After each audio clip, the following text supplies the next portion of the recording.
नमस्कार, मैं जनवक्ता श्रीओम गौतम और आज बात करेंगे राजनीति की। और राजनीति में खासकर राजनीति के सबसे बड़े विद्वान कहे जाने वाले आचार्य चाणक्य की एक बात से मैं शुरू करूंगा कि उन्होंने कहा था कि देश के राजा को हमेशा अपने बाहर के दुश्मनों के साथ साथ अंदर के दुश्मनों पर भी निगरानी रखनी चाहिए और उन्हें दंडित करते रहना चाहिए, अन्यथा ऐसे लोग देश को बाहरी दुश्मन से ज़्यादा नुकसान पहुंचा सकते हैं। और ये बात अगर किसी पर सबसे ज़्यादा सटीक बैठती है वो बैठती है कांग्रेस पार्टी पर। जिस तरीके से कांग्रेस पार्टी के तमाम नेता और उसका एक पूर्व अध्यक्ष देश के खिलाफ तमाम ऐसी गतिविधियां करता है, तमाम ऐसे बयानात देता है, तमाम ऐसी चीज़ें करता है जिसकी तारीफ चीन के लोग भी करते हैं और चीनी हो या पाकिस्तानी उसकी बातों को कोट करते हुए कहते हैं कि आप लगे रहिए, आपके होते हुए हमें और ज़्यादा किसी चीज़ की ज़रूरत नहीं है। राहुल गांधी जो कांग्रेस पार्टी के पूर्व अध्यक्ष रह चुके हैं, भारत के अधेड़तम युवा नेता हैं और उनकी माताश्री जो कि 2 टर्म तक यानी 10 साल तक एक सरकार चलाती रही बिना किसी सरकारी पोस्ट पर होते हुए, बिना किसी संवैधानिक पद पर होते हुए, एक कठपुतली व्यक्ति को अपना पीएम बनाकर उन्होंने सत्ता का सुख भोगा और उसी के तहत उन्होंने चीन की कम्युनिस्ट पार्टी के साथ एक समझौता किया था। और ये समझौता था समझ का सहमति पत्र यानी कि मेमोरेंडम ऑफ अंडरस्टैंडिंग। और उसके तहत जो बातें थी वो ये थी कि चीन की कम्युनिस्ट पार्टी जो कि सत्ताधारी पार्टी है या इसी पार्टी की तानाशाही चीन में पिछले 70 सालों से चल रही है, उस पार्टी की मदद से कांग्रेस अपने आप को बढ़ाने का काम करेगी और ये पार्टी भी कांग्रेस को बढ़ाने के लिए मदद करेगी। इस तरीके का समझौता हुआ था चीनी कम्युनिस्ट पार्टी और कांग्रेस पार्टी के बीच में। और कांग्रेस पार्टी की तरफ से जो व्यक्ति हस्ताक्षर करता था उसका नाम है राहुल गांधी, यानी राजीव का ये बेटा ही उस समय कांग्रेस का महासचिव होने की हैसियत से उस समझौते पत्र पर साइन कर रहा था, सिग्नेचर कर रहा था। और दूसरी तरफ उस मीटिंग में वो व्यक्ति भी था जो आज चीन का राष्ट्रपति बना हुआ है। उस समय वो व्यक्ति चीन का प्रधानमंत्री हुआ करता था और चीनी कम्युनिस्ट पार्टी का वाइस प्रेसिडेंट भी हुआ करता था, यानी कि शी जिनपिंग जो आज चीनी कम्युनिस्ट पार्टी के जनरल सेक्रेटरी हैं और प्रेसिडेंट हैं चीन के, वही उस मीटिंग में मौजूद थे। और उसके साथ मीटिंग में मौजूद थी एनएसी की चेयरपर्सन और भारत की de facto ruler Sonia Gandhi. साथ ही साथ एक व्यक्ति और था इसमें, आनंद शर्मा नाम का खास सोनिया राहुल का एक चाटुकार। और ये वही व्यक्ति है जो डोकलाम का जब विवाद हुआ था तो चीनी राजदूत से मिलने पहुंचा था राहुल गांधी के साथ आनंद शर्मा। ये सारे के सारे जो घटनाक्रम है उसको आप एक और चीज़ मैं बताता हूँ। गुजरात के चुनाव हुए थे और उन चुनावों के बाद में राहुल गांधी को बधाई दी गई थी चीनी कम्युनिस्ट पार्टी के इंटरनेशनल डिपार्टमेंट की तरफ से और ये कहा गया था कि आप और हम मिलकर साथ काम करते रहेंगे, आपकी जो सफलताएं हैं वो हमारे लिए बहुत ज़रूरी है और हम आपको और ज़्यादा सफलताओं के लिए और ज़्यादा सहयोग के लिए ऐसे ही बधाई देते रहेंगे और आपके साथ हम बहुत आगे बढ़ना चाहते हैं और आपकी वजह से चीन और भारत के संबंध और ज़्यादा बेहतर बनेंगे, चीन को बहुत फ़ायदा होगा। इस तरीके का एक पत्र चीनी कम्युनिस्ट पार्टी की तरफ से राहुल गांधी को बधाई देते हुए भेजा गया था। और इसकी वजह ये थी कि डोकलाम का जब विवाद चल रहा था तब मीडिया के एक जो प्रोपेगेंडा गैंग है उसने एक खबर चलाई थी कि भारतीय सेना अपने 500 सैनिकों को भारतीय सेना ने यानी प्रधानमंत्री मोदी ने पीछे हटा लिया है, जबकि चीनियों ने अपनी पोजीशन नहीं बदली है। और ये कहने के बाद राहुल गांधी इसी बात को मुद्दा बनाकर प्रधानमंत्री पर हमलावर हो गए थे और इसकी वजह से चीनी उनका एक तरीके से साथ दे रहे थे, जबकि हकीकत ये थी कि भारतीय सेना पीछे नहीं हटी थी। चीनी सेना से आंखों में आंखें डालकर भारतीय सेना बात कर रही थी, जिसके बाद चीनियों को पीछे हटना पड़ा था। तो उसी तरीके का प्रोपोगेंडा राहुल गांधी अब लद्दाख में जो विवाद चल रहा है, चाहे वो गलवान वैली हो या पैगोंग सो झील हो या फिर दूसरे जो पेट्रोलिंग पॉइंट हैं, उन पर भी राहुल गांधी उसी तरीके के झूठे प्रोपोगेंडा के आधार पर प्रधानमंत्री पर हमलावर होने की कोशिश करते हैं। और जब वो ऐसा कहते हैं, प्रधानमंत्री से कहते हैं कि आप छुप रहे हो, आप डर रहे हो और हमारे सैनिकों को क्यों मरवा रहे हो, तो उस बात पर चीनी उसका प्रशंसा करते हैं, उसको कहते हैं कि आप थैंक्स, आप इस तरीके के सवाल पूछें, ये बहुत अच्छी बात है। यानी जो काम चीन नहीं करना चाहते हैं वो काम राहुल गांधी करते हैं, जो काम पाकिस्तानी करना चाहते हैं वो काम राहुल गांधी करते हैं। और राहुल गांधी खुद को कांग्रेस का पूर्व अध्यक्ष बताते हैं, राजीव का बेटा बताते हैं, इंदिरा का पोता बताते हैं और जवाहर का पड़पोता। लेकिन ये सभी के सभी किसी न किसी विवाद में देश के प्रति इनकी सोच के वजह से हमेशा रहते आए हैं और रहते भी रहेंगे, क्योंकि जो काला इतिहास है कांग्रेस का वो कभी भी झुटलाया नहीं जा सकता है।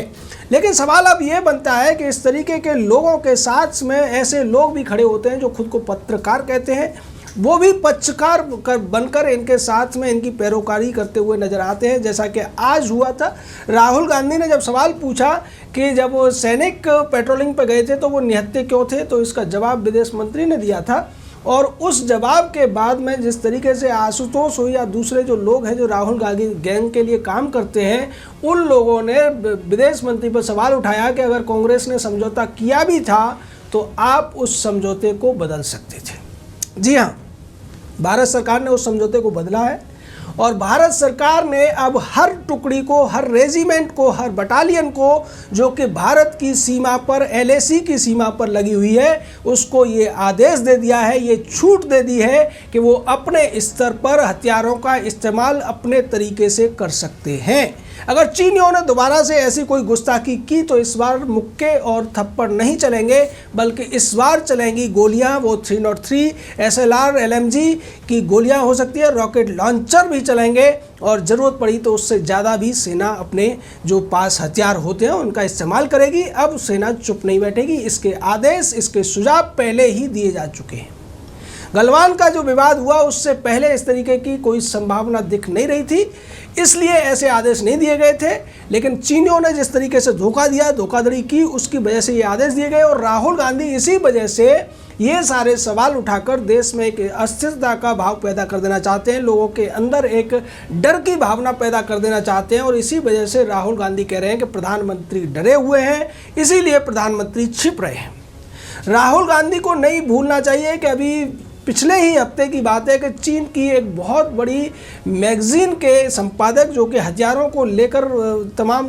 डिस्कवरी करती है, तमाम खोजें करती है, बड़े बड़े लेख लिखती है, उसके बड़े संपादक ने ये कहा था कि भारत के पास जो सेना है वो चीन की सेना से बेहतर है, रूस और अमेरिका की सेना से बेहतर है। और उससे पहले जब राहुल गांधी ने भारत में पूर्व राजदूत रह चुके अमेरिका के निकोलस बर्न्स से, जो कि हार्वर्ड यूनिवर्सिटी में भी पढ़ाते हैं, बातचीत की थी, तो उन्होंने एक बहुत बड़ी बात कही थी। उन्होंने कहा था कि भारत हो या अमेरिका, ये दुनिया की दो महाशक्तियां हैं। भारत में जो लीडरशिप है वो बड़े उच्च कोटि की है, बड़ी निर्भीक है, और चीन का जो शासक है वो डरपोक है, कायर है। ये कहना था उस विद्वान का, जिस विद्वान को राहुल गांधी बार बार उकसा रहे थे भारत की बुराई करने के लिए। लेकिन उस व्यक्ति ने कह दिया था कि भारत दुनिया की एक बहुत बड़ी ताकत है,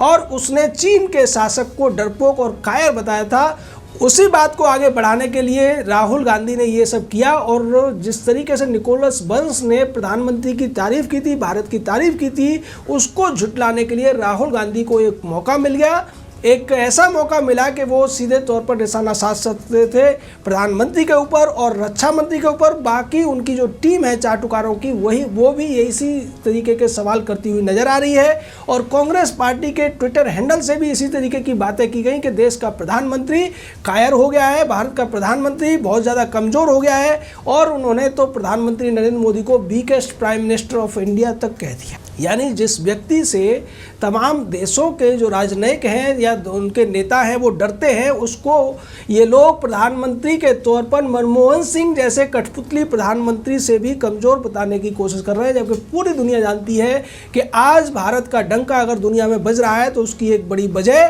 भारत की मजबूत लीडरशिप भी है। और प्रधानमंत्री के तौर पर नरेंद्र मोदी को तमाम देश और तमाम बड़े बड़े नेता, चाहे वो US के राष्ट्रपति डोनाल्ड ट्रंप हो,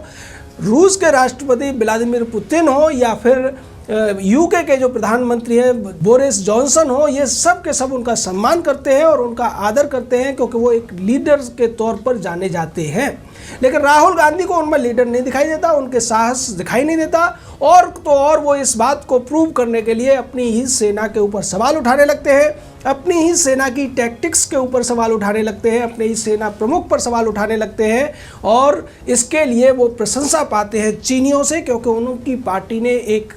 सहमति पत्र हस्ताक्षरित कर रखा है चीन के साथ में, चीन की कम्युनिस्ट पार्टी के साथ में, और उसमें ये लिखा हुआ है कि ये दोनों पार्टियां एक दूसरे को आगे बढ़ाने में, एक दूसरे का विकास करने में, एक दूसरे को फ़ायदा पहुंचाने में हमेशा मदद करती रहेंगी। और इस बात को 2008 में जब ये MOU साइन हुआ था, अगस्त 2008 में, तब से लेकर अब तक 12 साल से कांग्रेस पार्टी पूरी तरीके से निभाती रही है। चाहे वो 2017 का मामला हो या अब 2020 का गलवान और लद्दाख के एरिया का मामला हो, इन सभी विवादों में कांग्रेस पार्टी कहीं न कहीं चीन को फ़ायदा पहुंचाती हुई नजर आ रही है। चीन के लिए वो अपने ही देश की सरकार पर सवाल उठा रही है, अपने ही देश की सरकार को कमज़ोर बता रही है, जिससे चीनियों को ये फ़ायदा पहुंचे। और चीन की जनता जो आज शी जिनपिंग के ऊपर हमला करने के मूड में है, उनके ऊपर हमलावर है, उसको ये संदेश जाए कि भारत चीन से डर गया है और भारत की तमाम ज़मीनों पर चीन ने कब्जा कर लिया है। जबकि इस तरीके की बातें चीन का